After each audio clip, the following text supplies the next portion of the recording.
I'm Deb Beisel, your co-host for Around Kansas. Welcome, and if you tuned in last week, you saw this same house behind me, the Rice Tremonti home in Raytown, Missouri, and we had way too much history to get it all in one show, so we've got a lot more in store for you today.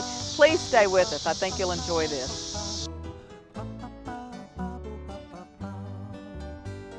Let me tell you, Kansas is more than tornadoes. We're the best part of Dorothy Stream. We're the best part of Dorothy Stream. Closed captioning brought to you by Kansas Soybean Commission. The Soybean Checkoff, Progress, powered by Kansas farmers. This segment is brought to you by Roy Fry Western Lifestyles, dressing Northeast Kansas their Western best for almost 60 years. Welcome back to Around Kansas. We're visiting with Ralph Monaco, who's portraying George Caleb Bingham, the artist who did in fact make General Thomas Ewing infamous with pen and brush. And we were talking earlier about the Jayhawkers coming into Missouri and some of the things that they did.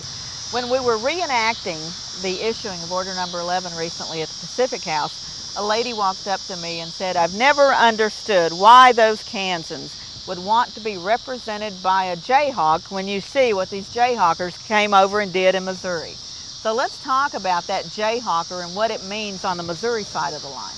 Well, let's first define what a Jayhawk is. The pedigree or the name Jayhawk seems to come from some Irish story from Ireland, but it's defined as a mythological bird that swoops down on its prey, that destroys and kills and pillages all around it. So it is a ravageous animal, a bird.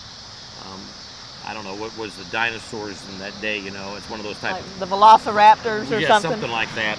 And that's the type of bird. Now, frankly, Kansans and Missourians have evolved into the so-called theme of the border war.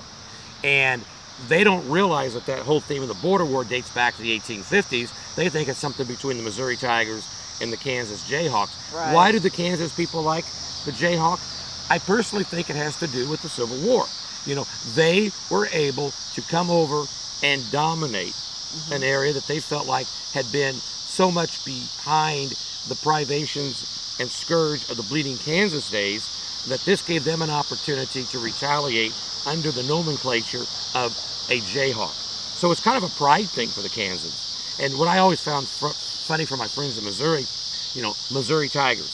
Well, the Missouri Tigers were actually a home guard from Columbia who served on the side of the federal government and defended the area around Columbia. So the border war between those two, the Tigers and Jayhawks, really don't work too well because they're both Union sides on each of that issue.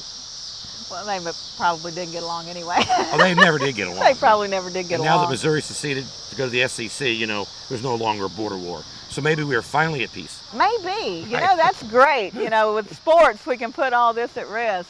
Stay tuned. We'll have more of Around Kansas in just a minute.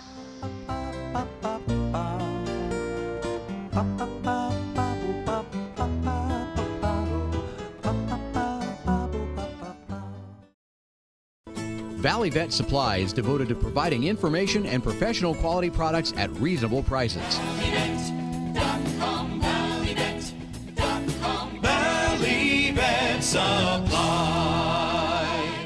Innovation is being driven in places you might not expect by people like Brent Hayek, an Oklahoma family farmer, who recently set a world land speed record in a Ford Super Duty pickup truck powered by renewable B20 biodiesel. Advanced performance is here, now, putting America on the fast track to more jobs and energy independence. Biodiesel, America's advanced biofuel. Welcome to the Topeka room of the Shawnee County Public Library. This room is dedicated to local history, local authors, Kansas history, and is just a treasure trove of information and good literature. I'm Deb Beisel, your co-host for Around Kansas, and I'm very proud to be part of this room in many ways. I want to point out a few of the works that I have here. One of them is The Civil War in Kansas, which just came out last year, and that's an overview of the 10 years of turmoil that divided Kansas and Missouri. The Day Dixie Died, written with Tom Goodrich, is the aftermath of the Civil War in the South, and it's a pretty depressing book, honestly, but it's very good history and very little known history. Likewise, The Darkest Dawn was the aftermath and the impact of the Lincoln assassination on the country. It's a very important book. I'm real pleased to have been part of that. Kansas Forts and Bases just came out earlier this year, and my co-author was my good friend Michelle Martin. And that's not just how big these bases were or how long they lasted. It's the stories of the people who served there and continue to serve today.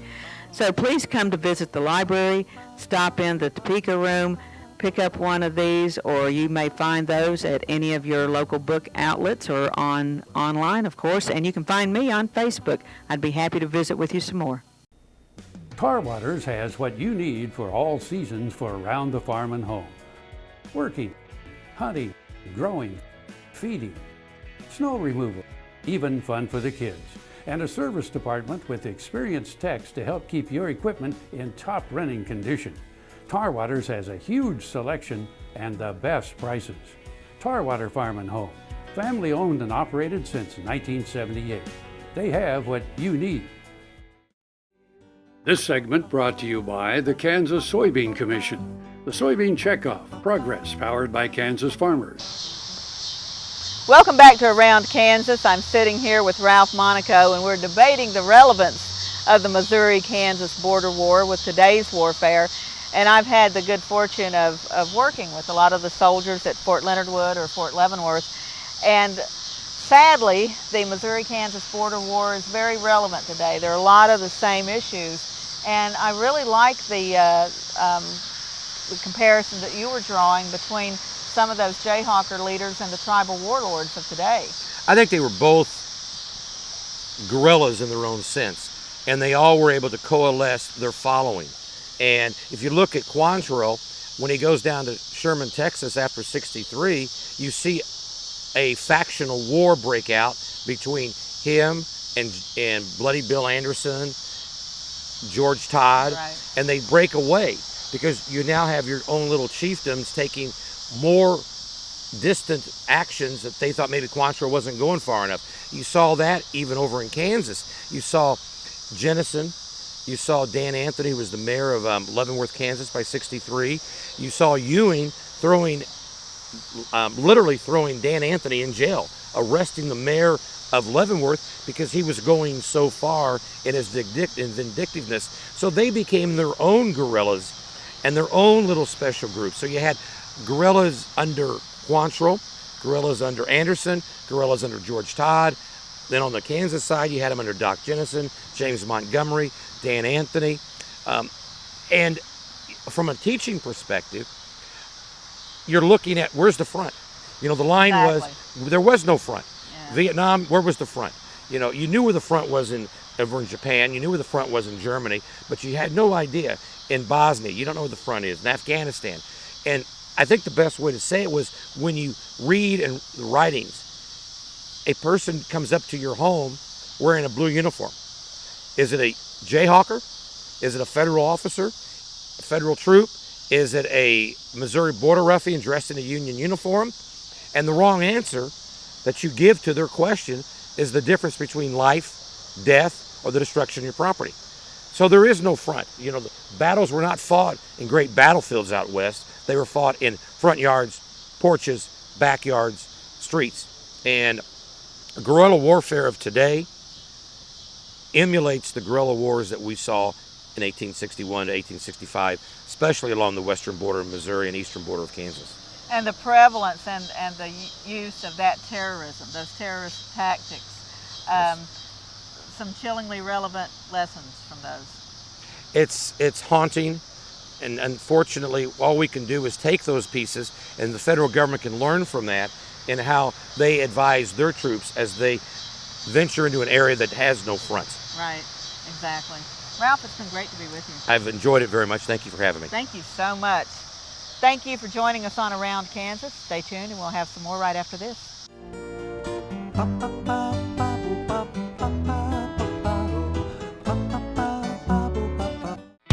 At Wildcat Feeds, the only feed that matters is yours. We'll help you manage your feed costs with our custom blended nutrition. For more information, visit us online at wildcatfeeds.com and call us today for our current mineral specials. Dr. Dan here. Whether I'm driving up and down the roads covering the state of Kansas or I'm getting between Riley and Manhattan for my job, I'm driving a Ford truck. I'd like you to come out and visit my friends here at Dick Edwards Ford. They have a truck that'll suit your needs, whether you're looking for power with a Power Stroke diesel or if you're looking for fuel efficiency with the new EcoBoost engine, they got a truck that's just right for you. They're located 2 miles east of the Town Center Mall in Manhattan, Kansas, and they'll bend over backwards to help you. And I'll see you down the road. Soil is the life of a farm, and for 25 years, SureCrop Liquid Crop Nutrition has helped growers produce abundant quality crops while preserving and improving the soils they steward. SureCrop offers complete soil and plant analysis with cropping recommendations, delivery direct to your on-farm storage, and quality crop nutrition custom blended for your field. Choose SureCrop for the assurance of excellence for your soil. Call today or visit their website for more information. Buying a car shouldn't be this hard. And at Brown Chevrolet Buick in Wamego, it isn't. It's actually awesome. Whether you want a new or used car or truck, Toby's team can make the deal. Even if you want to custom order a new car or truck, Toby's team can make the deal. See Toby's team at Brown Chevrolet Buick in Wamego. We're awesome. Roy Fry Western Lifestyles brings the cowboy or cowgirl out in all of us. With a huge selection of must-have items, it doesn't matter if you're shopping for your horse, picking up some Western accessories to add that rustic charm to your home, or simply treating yourself. The knowledge and expertise to dress you your Western best is right here at Roy Fry Western Lifestyles, Highway 24 and Kansas Avenue in Topeka.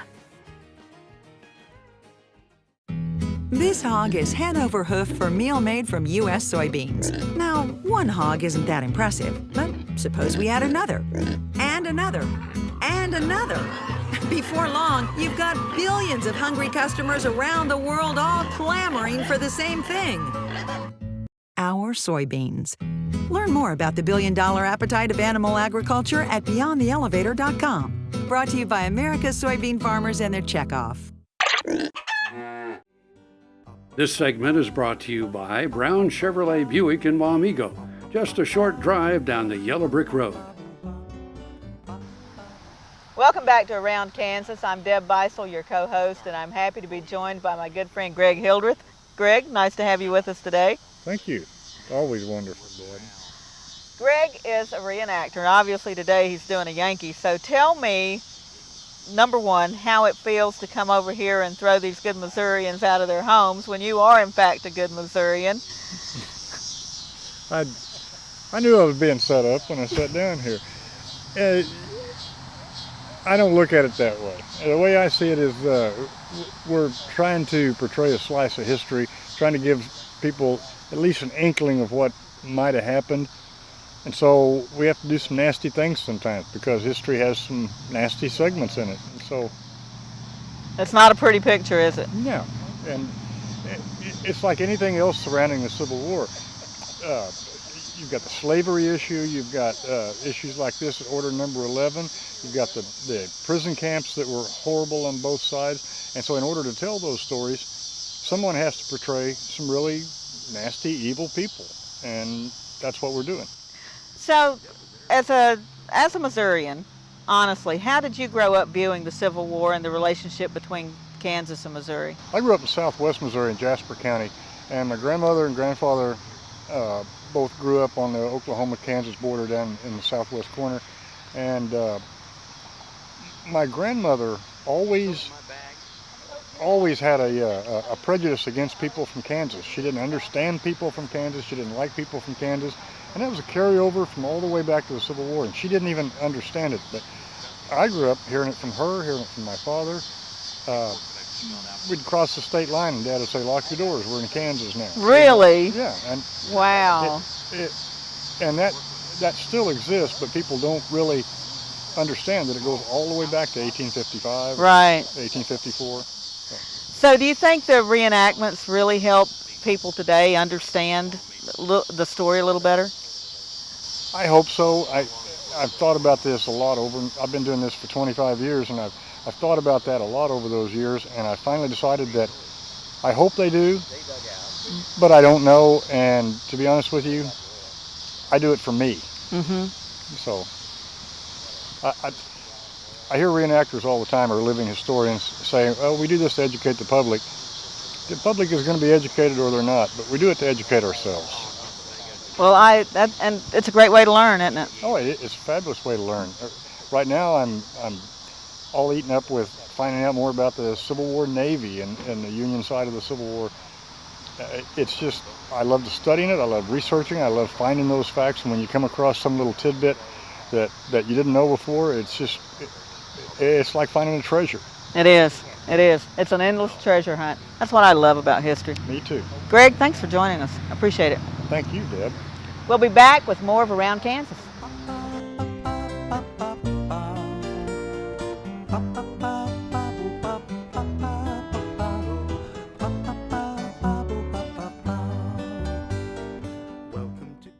Valley Vet Supply is devoted to providing information and professional quality products at reasonable prices. Valley Vet Supply.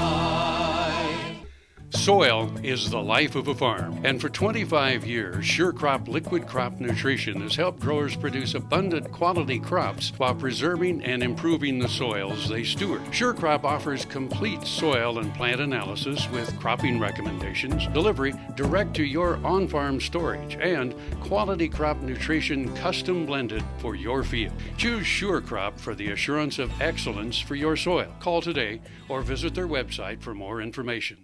The Kansas State University College of Veterinary Medicine is a leader in food animal research and education. Our researchers are constantly expanding the knowledge of animal health and food safety. Through the Veterinary Health Center and the Kansas State Veterinary Diagnostic Lab, we provide practical services for animal producers.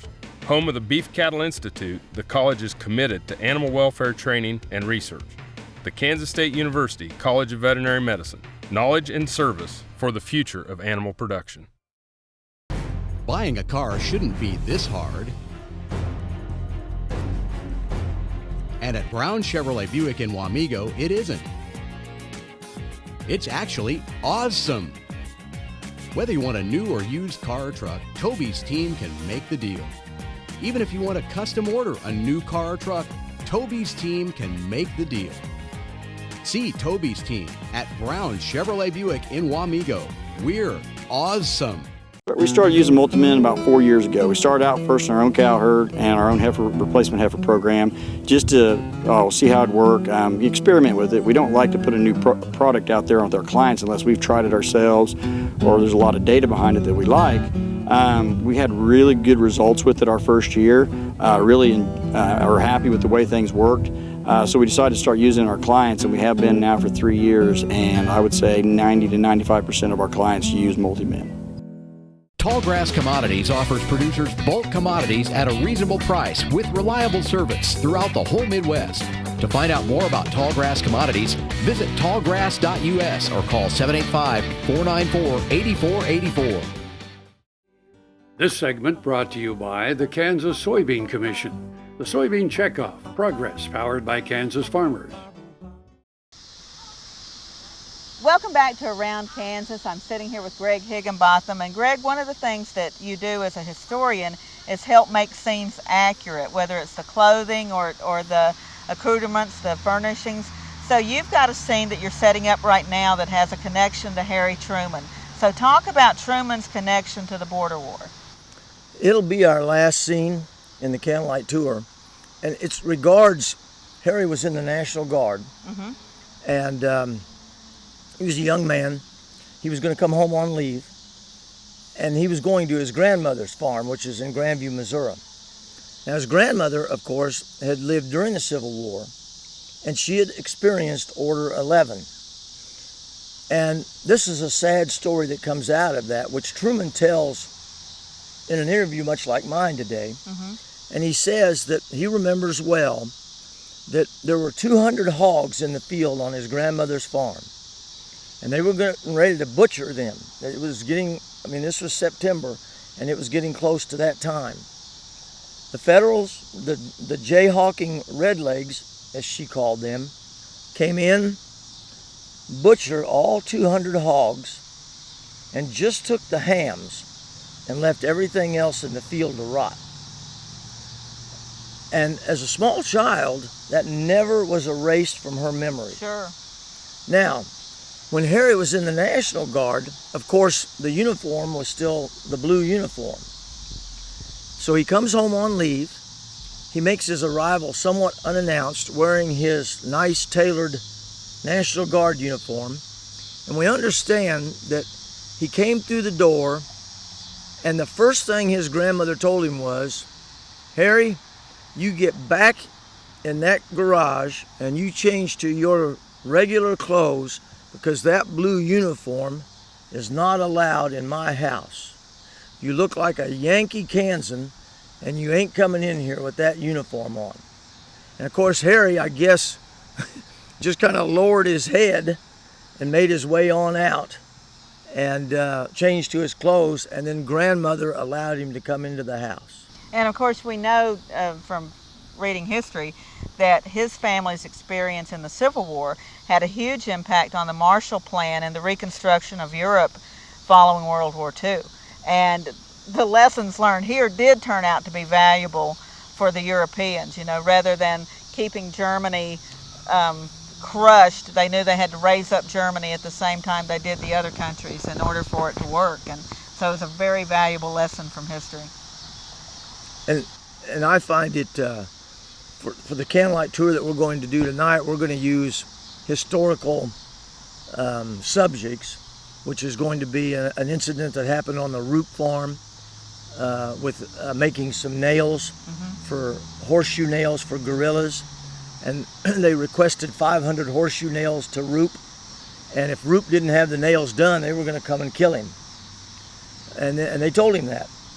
And then there's an incident that not far from Lone Jack, a writer and a poet at that time, a fellow by the name of Martin Rice, he experienced that. He writes it in a book in later years, and what he tells is that he actually spoke with Captain Coleman of the 9th Kansas Cavalry, and they were out just, I guess, searching for bushwhackers or suspected guerrillas or whatever. Well, they found these 6 men, the youngest I think being about 15 and the oldest about 75.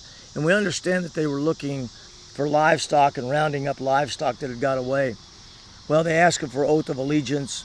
I guess they couldn't produce any. Martin Rice left the scene, and then the next thing you know, gunfire rang out. They went back to the scene, and they had executed those 6 men that were out there rounding up their livestock. And they were buried there a short time, had a monument for themselves. Another scene is showing people, as we were talking about earlier, Deb, showing them being forced out of the county with whatever they could carry. And they had carts and wheelbarrows and that because all of their horses and everything had been used. Right. And then next to the last, it will be the painting of martial law by George Caleb Bingham, or Order Number 11. And it depicts Bingham in his studio in Independence. I think that's where he'd done that at. And painting up what later become the famous painting. And we're going to talk about the significance of that. And we've made a reproduction of that kind of shows the painting in progress. So it's kind of an interesting way to look at that too. We'll kind of get Bingham's, we'll kind of get his point of view on all of this to see what he has to say about it. Thanks for joining us on this episode of Around Kansas as we visit Missouri. And I hope you can join us next week because we just had way too much today to get it all into one episode. So there's going to be a lot more next week. And as you will see from today's episode and next week's as well, Kansas and Missouri may not be able to get along, but they can't get along without each other. Let me tell you, Kansas is more than tornadoes. We're the best part of Dorothy Stream. We're the best part of Dorothy Stream. Closed captioning brought to you by Kansas Soybean Commission.